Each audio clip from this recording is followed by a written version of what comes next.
Okay, I think we'll start. Welcome everyone to this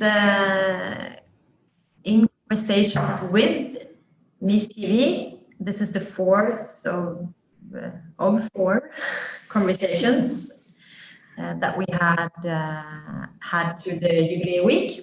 My name is Hanna Delsik Petersson, and I'm the director of Oslo Architecture Triennale.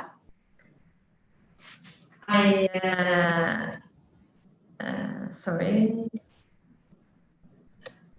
I'm hearing myself twice, so I had to turn off the sound on the other one. I'm very happy to have Mies TV here today, who is a part of our group of 3 teams, future architecture platform teams. The Oslo Architecture Triennale has been a member of something called Future Architecture Platform since 2018. This platform is a pan-European collaboration and platform for 25 member institutions throughout Europe. And each year we do an open call to invite young and upcoming creative and intelligent minds to propose projects that we then present on our platforms.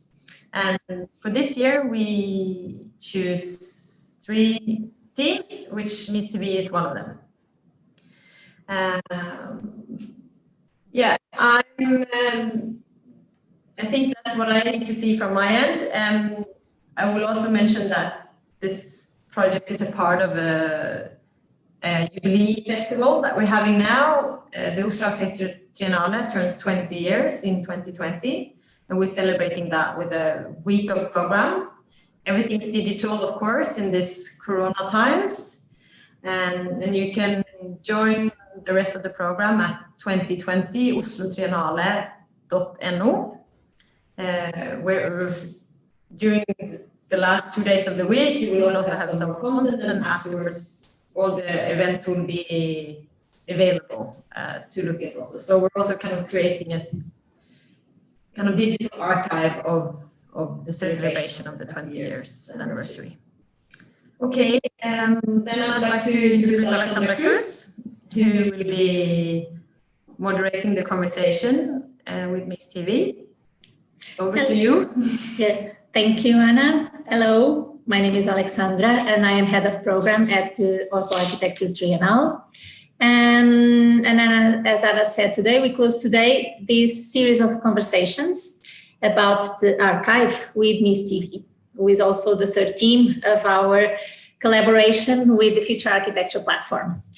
And OAT celebrates 20 years in 2020, and this marks an important moment for the organization, as it allows us the opportunity to look back at our history, understand how we have developed, where we are today, and how we wish to move forward. Let's say in order to keep our relevance as a platform, to discuss the important challenges and choices we are facing ahead in terms of architecture, society, and of course the environment. This Jubilee provides also the chance to use the Triennale as a pretext to look into the recent developments of the city of Oslo and to reach out and invite different voices to take part in these discussions. This was also the backdrop for the invitation we did to the Fab Creatives to revisit the Triennale archive and select a project, topic, or theme as a starting point to elaborate a response seen from today's perspective. When we first saw the films by Mies TV, we were interested in the way they elaborate their interviews and films by approaching complex topics and questions in a very straightforward and accessible way. Sometimes also by adding a layer of humor in the conversations.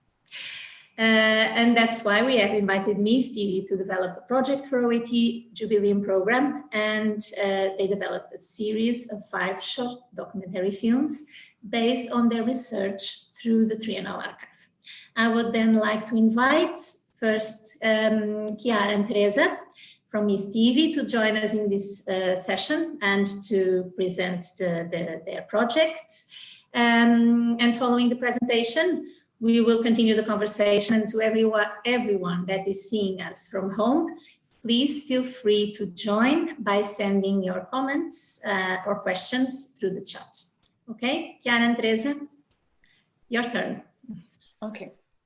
Hello and welcome to everyone. Thanks for being here and watching this short introduction, maybe about us as people. I'm Teresa and I'm currently still working on my diploma at the Technical University in Vienna. And also next to me is I work in a quite small office also. So yeah, I have these three things going on. Hey, I'm Chiara and I'm currently doing my Master in Architecture at the Academy of Fine Arts here in Vienna. And I'm also working in a small office with focus on interior design. And yeah, we are both from Vienna. And well, I'm from Luxembourg. She's originally from Vienna, but I'm living here since 7 years, so I'm almost also a Viennese girl right now. So I'm going to start with a small introduction about Mies Magazine and Mies TV, and afterwards Teresa will just do a small introduction about how this whole project with OAT came up. Therefore, I'm just going to share my screen. Oh no. Can you see this? Yes. Okay. Wonderful. Okay, so Mies Magazine was founded in 2011 by students in Vienna, and it's basically a video interview platform about architecture. Due to connections and exchanges, other Mies teams developed in different countries, such as the United Kingdom, Slovakia, Mexico, France, Germany, and the Netherlands. And together we formed this, this is Mies Magazine. Sorry, this is our team in Austria. And together we form with these other countries the international Mies TV platform. And when we are doing projects internationally, we work as Mies TV, and there is one point where we all come together from all the different countries. That's at the Venice Biennale in Italy, and there you can see our team from UK, from Slovakia, from France, and from Mexico, and us as Mies Magazine from Austria.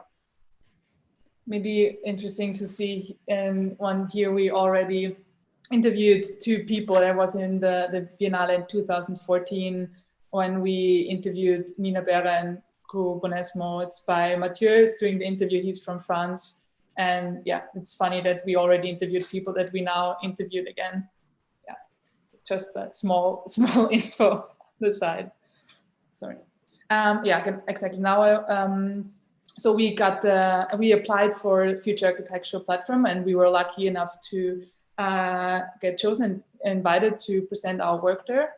And it's Ariane and me, our colleague, who went to Ljubljana and presented it. And that's also how we got to meet the team of OAT, who later invited us to participate in this Jubilee program, which we were, of course, really excited for. And we were also very excited, of course, to go to Oslo and do the research ourselves. Unfortunately, we were not able to do that. And together with OIT, we decided then to start an open call and try to work with students that are in Oslo and can actually help us from because they have a different a better insight also about Oslo, but also can be physically there and do the interviews and have maybe even interested in also doing video projects. And that's how we got to meet these two guys that you also can see here. And maybe I can also introduce them. It's like Sebastian and Christopher are here. Noah, unfortunately, who was also part of this, can't be here today, but yeah, I want to let them give the word to them. Yeah. Good, and you have this small intro video that you present, before each episode, and then we can meet all of you. So then Noah is also present. So then we have the complete team of 5 people that did this series. So hi, Christoph and Sebastian. Nice to see you again. Hello. So I will start maybe with you guys, and I would like to ask you, how has been the experience of being Mies TV Eyes in Oslo? Yeah. Do you want to start? Yeah, I can start. It's well, in a way, we have been our own eyes, kind of working for Mies TV. Like it's been quite a nice collaboration in the sense that that I felt that the common goal of the project was quite clear from the start. Like it was this interviews, and we knew these questions, and we had got through conversation with Mies over Zoom. Of course, we got some insight in kind of the way Mies works. But in the end, while we have been doing the interviews and also doing B-roll for the interviews, I feel like we have kind of we have had the creative freedom of being our own eyes, but then it's more like a collaboration with Mies in that sense. Yeah, at least that's how I feel about it. Yeah, I agree. I think it's been very clear from the start, and it's been nice to just, the way it's been organized has been quite challenging, I suppose, just due to Corona and the difficulties of not being able to sort of regularly meet, as well as we all do things outside. But it's been surprisingly efficient still, the way it's all turned out at the end of the day. So yeah, it's as good as it could have been. Yeah, I think we're really lucky to have them there, because we if you haven't seen the videos, they did interviews there, but we also did some over Zoom, so it's kind of a mix, and I think that was also interesting, and it worked out quite well. But we were really lucky that they could also like film supportive material for all the videos, which was quite important, I think. Okay, so getting back to the series, in the first episode, you focused on participation and democracy in urban planning, and you chose to interview a designer and activist, Mats Osrud, and Marianne Borgen, the mayor of Oslo. After this conversation, especially for you two who are in Vienna and didn't have the chance to come, what have you learned in relation to the actual situation in Oslo, and how can architects and designers contribute to increase this possibility of more participation and democracy in urban planning? Well, in order to increase the possibility for more participation and democracy in urban planning, I think there is one super important thing that also Mats mentioned in his interview, and that's this point of interdisciplinarity. Because I was working 1 or 2 years ago in an architectural office with a main focus on urbanism, and we tried to do some of these participatory processes here in Vienna, and also a lot of them in the more outer districts where there are a lot of people with migration background. And actually, as an architect alone, you can not do anything at all, because there are also so many people playing an important role in there. And I think that's also something that Mats mentioned in his interview, that it's quite an important topic, and that they try to work as interdisciplinary as possible. Yeah, I think that's what he said. I think it was interesting also. Now I'm jumping into the second episode of the series, which has the topic exhibiting architecture. And we saw that one of the challenges that is referred by both interviewees, Nina Bare and Gertrud Steinsvag. Nina Bare, who is now the head of the Institute for History and Critic here at AHU, and Gertrud Steinweg, who is the director of Room, a gallery for exhibiting art and architecture in Oslo. And they say that how to approach or translate the experience of architecture in an exhibition space or a gallery is also always something that is let's say, a challenge or a question that needs to be, let's say, revisited. And since you work with film and architecture, or film as a way to somehow communicate architecture, I'm very curious to hear, how do you deal with this through film, of the experience, translating that experience of architecture through film? And maybe here this question can also integrate Sebastian and Christopher, since they were also in this operation with you.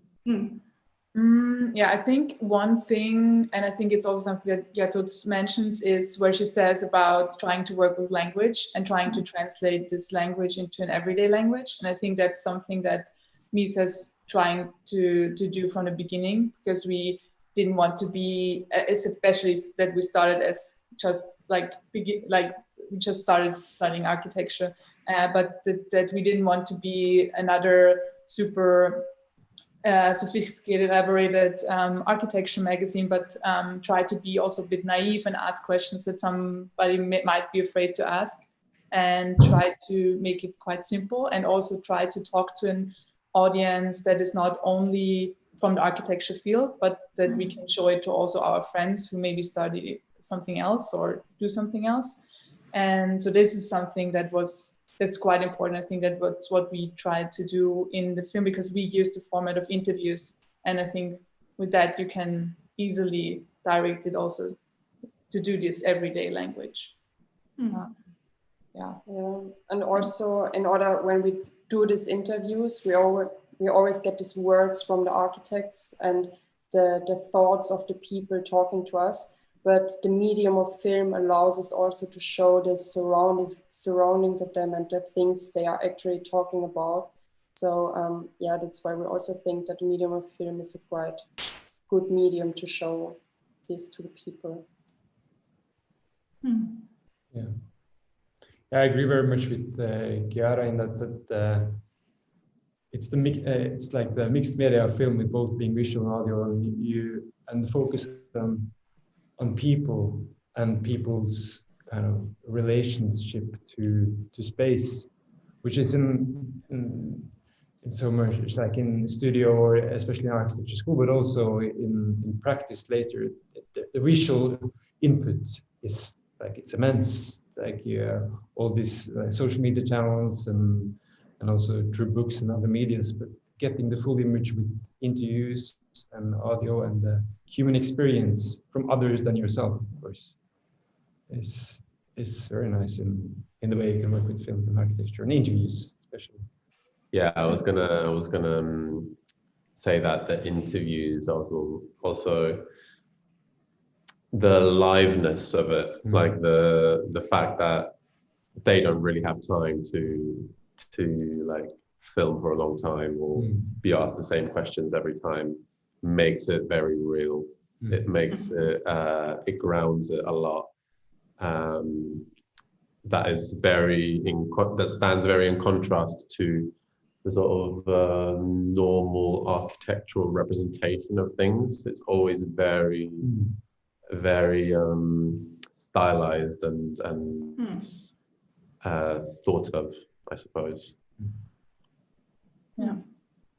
I think it's also something that I maybe also want to mention, something very short, that we also don't really talk so much about architecture details or like the building itself, but much more about that. I mean, I think you talked about it anyway also, but I wanted to emphasize that it's a lot about the ideas and how they approach things, and not about how the building was built, or like what colors to pick or so. More maybe about the experience of experiencing these places and these situations, and the spontaneity of the interview and all these, let's say, layers. In the third episode, you focused on how OAT has throughout the years worked with architecture and education, and particularly the collaboration between OAT and the Oslo School of Architecture and Design. Having now, for some years, Mies TV, been doing interviews with various people in different biennials and triennials, what do you think can an organization such as OAT potentially do more to become also a resource to experiment new models for architecture education? I mean, it's difficult to say what could they do more. I think that OAT, especially with the academy, is doing already a pretty good job. It seems that it's doing exactly what I think students need, to give them an opportunity to be part of it and also meet them exactly what interests them, because it's where you can like do hands-on things and like do your own exhibition and work on like how to say to use buildings where you can basically do whatever you want, because it's like empty buildings or so, and you can be very free. I think that, and still be in this discourse of the Triennale. So it's very interesting. And I think what I think is that often what I just from colleagues or people that I meet at uni, that they often don't know about all these biennales and triennales. And I think also it's quite important to that universities make these things accessible and talk about it, because I think my first time I went to the Venice Biennale was with uni, and I think often a lot of students don't go there because they don't really know how to approach it. I think that's just, and also what I think we did also a project with the Tallinn Biennale last year. Now I missed you. Sorry?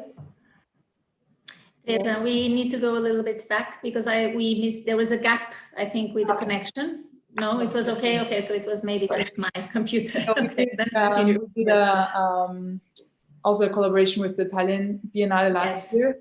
And we did work there also with students there. And I think it was very interesting also that you can see you can give students the opportunity to be part of it and have a discussion with the participants. And you can actually see that it's like, it's all approachable, and it's just like people, and you can actually be part of the discourse, and you're being taken seriously. So I think what I have experienced, that most of them are already trying to do this and trying to do it more. And you should just keep going, doing it. Yeah, and there is also something that comes in the interview from education that we did now. It's something really important, because actually someone, I think it's Leah, she says that the future belongs to the young generation. They both say that. Even Carl Otto says it, the three of them, everyone says that the future belongs to the younger generation, to the upcoming architects. And I think that is something that gets often missed, because you don't really tell this to the students. And there is also this point that architecture is much more nowadays than just going somewhere and building a building, because it's also this topic of networking, and this thing of these big architecture exhibitions is so important nowadays. And so it's really important that you take these students in and invite them to participate. And I think with the academy, it's already a big step in the right direction in that way, because there it works somehow. And like when you see I think it's a nice thing. I think, I mean, all these biennales and triennales are the places where the most of the discussion, or a lot of the discussions, are happening. So Sebastian, Christopher, do you have any ideas about this that you want to share? I think we agree very much with Teresa and Chiara in that sense. But I also think, like in extension of that, this project is kind of it has the same mentality as the academy in a way, at least with the future architecture platform, and also the extension of that, us being a part of the project. Yes, I think that's one of the things that it's very important, and also with the academy, is this possibility of exchange, of actually joining these 10 schools, architecture schools from all over the world in one moment, in one city, let's say, and use all these student minds to tackle a challenge together and to learn with each other, different ways to approach problems, different, let's say, cultural perspectives, and all that. It becomes a very rich part of it. Yes, we did 2 editions in the Triennale, and we all think it's a really interesting project to continue, let's say, and that gives a lot to let's say, to the dissemination of architecture also in the city. And so this is yes, the episode 4, you chose to work with the topic of empty buildings in the city, and look, let's say, at other aspects in the city and the consequence of growth and property politics, looking also to the aspect of occupation. This was something that you were very interested in. And one of the thoughts that comes forward in that episode is that buildings are meant to be used. And it's not sustainable in any aspect for any city to have empty buildings, especially in the center. And therefore, occupation is a positive thing, both in terms of maintenance of the buildings, but also for the whole dynamic and life of the city. We don't have Tina here with us, which was your interview in this episode, but since I also know that this was a topic that you really wanted to raise and focus on, I wanted to ask you if you could share your thoughts with us about this. Is this a topic that you have discussed before, also in relation to other cities as well? And or, for example, think about how is the situation, what you learned from this, and in terms of the situation in Oslo and the situation in Vienna, for example, where you are based. Mm-hmm. Mm-hmm. Yeah, I think this is a topic that it's a topic in almost every city, and of course it's a huge topic in Vienna as well. And it has also been, again, now we had just had the elections in Vienna for the mayor, and it was a huge topic also of the left party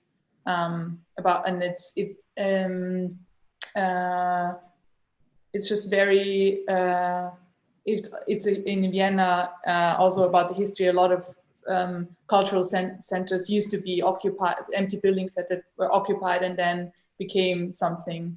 And I think Tina is very right, and I think what the problem is also that a lot of people speculate on these empty. So it's like people buy these things or like let the buildings decay and speculate on it. And I think it's very important that there are people and activists who make the city aware of it. And yeah, because it's like Tina said, if you don't use these buildings, they somehow get forgotten, and this is just and I think just like in a big city like in Vienna, it's just kind of weird that there are so many empty buildings also. We also we have one episode also, and it's German, unfortunately, but it's also about occupied buildings, where it's in Vienna. It's quite interesting that always people occupy an empty building, and very soon the city comes and they say, in Vienna, they hug it, kind of like that they support it in a way, and it becomes like half occupied, and they get like deals with the city. And of course, often these people are being used because, of course, then it also supports, because the area becomes lively in a way.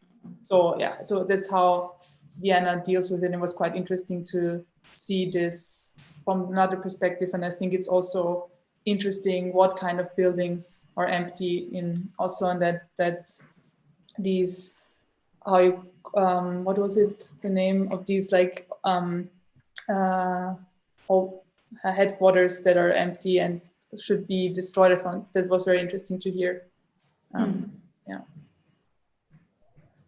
It's literally heartbreaking seeing these empty buildings, especially like I didn't really know about that many empty buildings until about a year ago or something. And when I saw the list and actually saw some of these buildings, didn't even realize how beautiful some of them are, most of them, to be fair.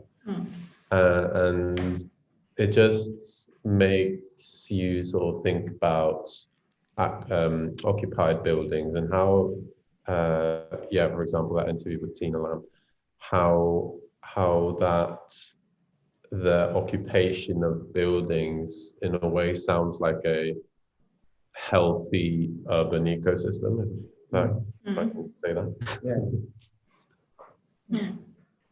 Interesting.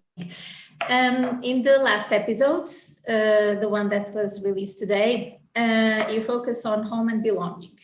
And here very much Stefan, Noah and Christopher had quite an important role in taking the cameras to the streets and meet the inhabitants where they are, and also to the different areas in the city. So to make sure that different voices of people and sometimes also voices that don't usually are giving the space or opportunity to talk about their relation with the surroundings would be included in this film as well. You did not have a chance to visit Oslo, Chiara and Teresa, unfortunately, due to this situation with the COVID. But I would like to ask you, especially after this, after the series, but also after this 5th episode, in which you actually have a broader, let's say, understanding from different perspectives and sides of the city. What is your impression about Oslo after hearing these experiences and thoughts of their inhabitants? Well, actually, what striked you most, or Actually, I've never been there. Teresa was in Oslo once, but I've never visited Norway in any kind of way. And but my grandpa, he visited Norway every year, twice, I think. And he told me also a lot of stories about Oslo, and what flashed him were these green spaces and everything, because also not only, but that's something we got out of this episode, that Oslo is actually pretty green, and there is this forests around and everything, and the nature is apparently amazing.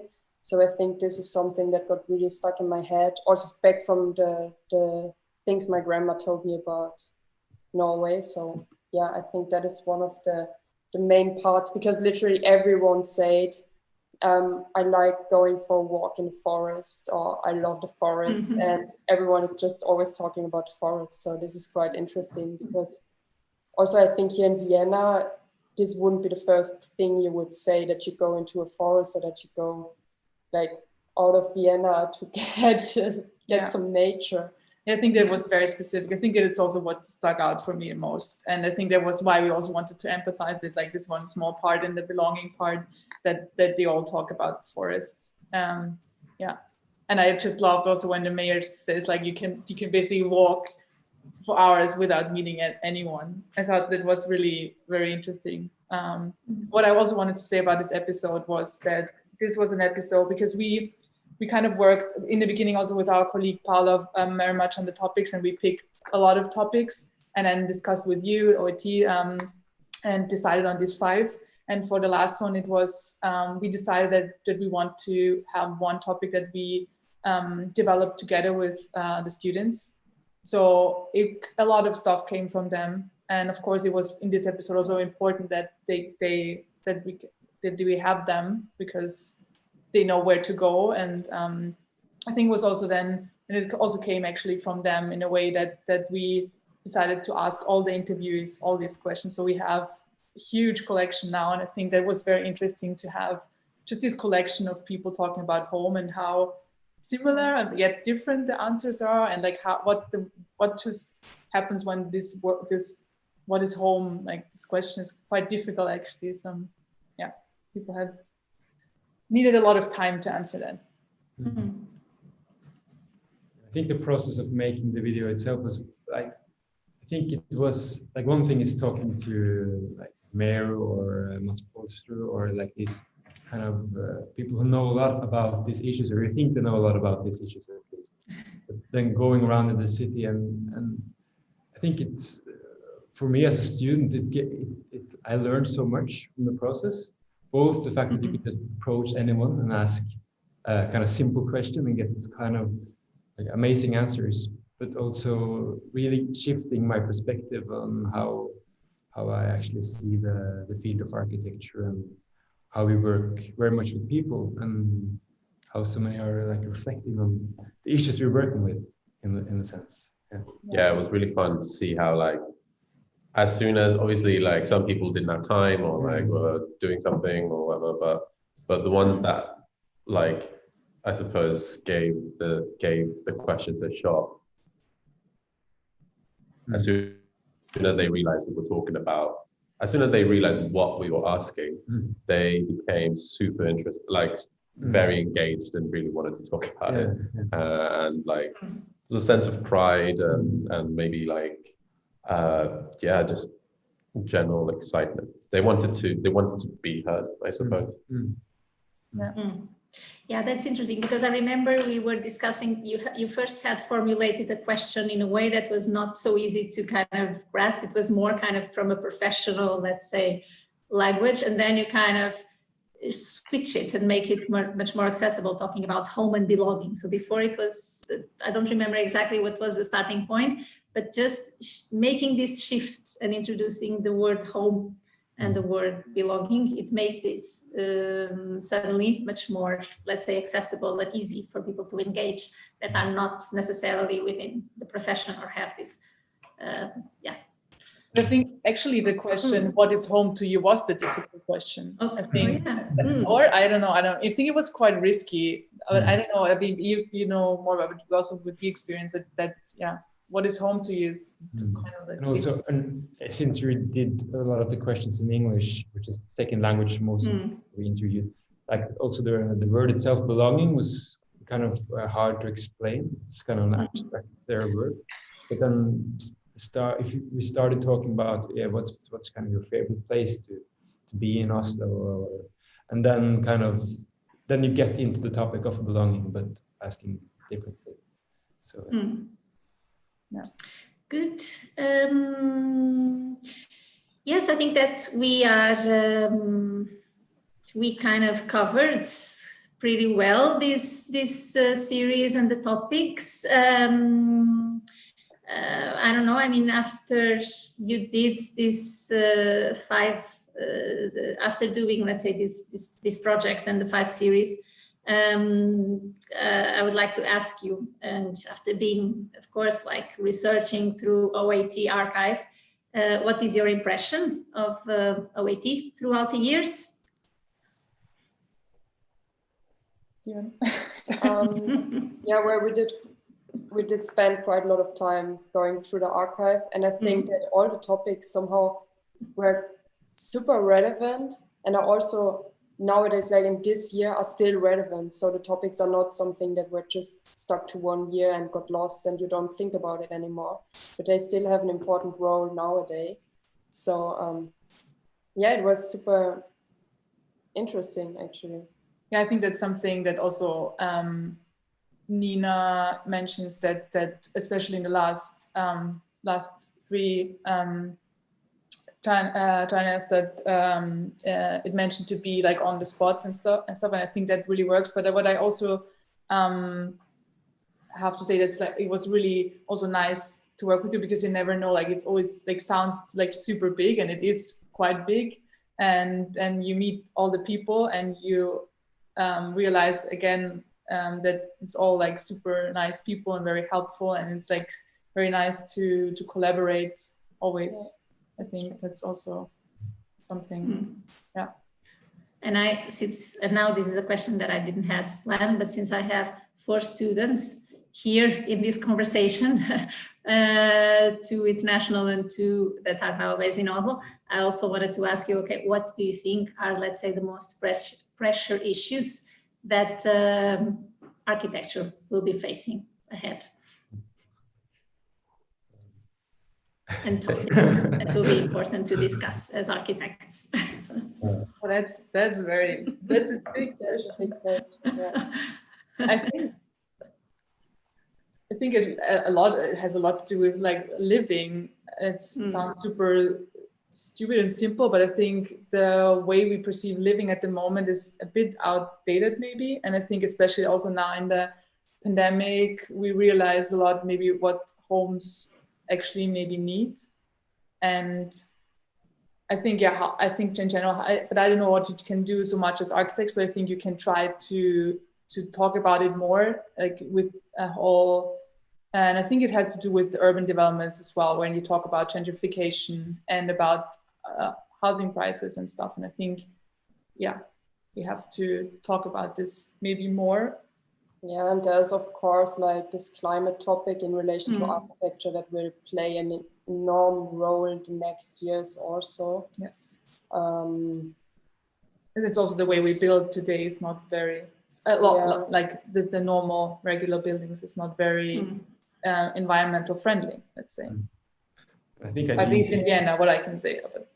A lot of the ideas that was kind of presented during the Degrowth Triennale is they're so important, and like starting to understand at least architecture in kind of a more circular, holistical way. Like the process of building is as important as the building itself, and also the process demolition is. If we were continuing to demolish buildings, is as important as the finished product. So kind of a wider understanding of kind of architecture as a product or as a field in that sense. I think it's super important. Yeah. I think there are so many things that are really important at the moment. Not only the things we just mentioned, like environmental issues, and social issues, but also things like how the translation of architecture to like a digitized world, basically the way we communicate with non-architectural participants, or and for me it's very difficult to put one thing over the other. I feel like they all need to be worked on simultaneously, and they're all crucial. They're all just super important at the same time. So climate change, social sustainability, and include more people in the process, and be very responsible when building and thinking about reusing from more than demolishing, maybe, if I can summarize what I heard here. Yeah, empty buildings, don't let them be empty. Yeah, exactly, and don't let buildings be empty, especially in the center, exactly. Yeah. Okay, I think we are ready to wrap up. Any final thoughts that you would like to share? I mean, I would say again, thank you that we could be part of this, and also huge thank you again to the students, Sebastian, Christopher, and Noah, because they helped us a lot. And one small point that I found very interesting was that all these, in this process of doing the 5 videos, I think a lot of the videos related with each other. And I don't know, of course, if you watch them, maybe you don't see it at first, but like working with it, like a lot of people mention topics like Nina in the architecture exhibition part mentions the academy and how important it is for that. And I think that's also what we talked about now. And then the empty buildings, also a part of the academy. And I think it was really interesting to see how it all relates in a way. That was when you watch all the 5 videos again, or that's something to look for maybe. Chiara? No, thanks again. And I really hope we can come to Oslo one day and see you in live, and not only. Yes, of course. Nice. And meet all the people that you have been in contact with Zoom. Yes, I mean, I think from our part, from the part of the Triennale, we really want to say thank you so much. For us, it was really interesting to see ourselves through your own eyes, let's say, to understand, I mean, the topics that you selected to see these videos. And as you say, to see these relations that you find in the different conversations, and now how, let's say, the different programs somehow connect with each other. That was really interesting also for us to understand. Well, I invite everyone at home that if you have not had the chance to see these episodes, these short documentary films, please go into the platform and see them. They are all available now, the whole series. The program will continue It continues physically in Oslo on Sunday with the Children's Architecture Day that OAT is organizing in collaboration with the National Museum Architecture and Bykuben. And digitally, it continues also with the open mic sessions that we will have at 6 o'clock today and in the following days. So thank you very much for being with us, and to Mies, Chiara, Teresa, to the students at AHU, Sebastian, Christopher, and also Nova, who's not here. Thank you very, very much for your contribution to the 20th anniversary program. Thank you too. Thank you. We keep in contact. Yeah. Have a nice day. Bye. Bye. Bye.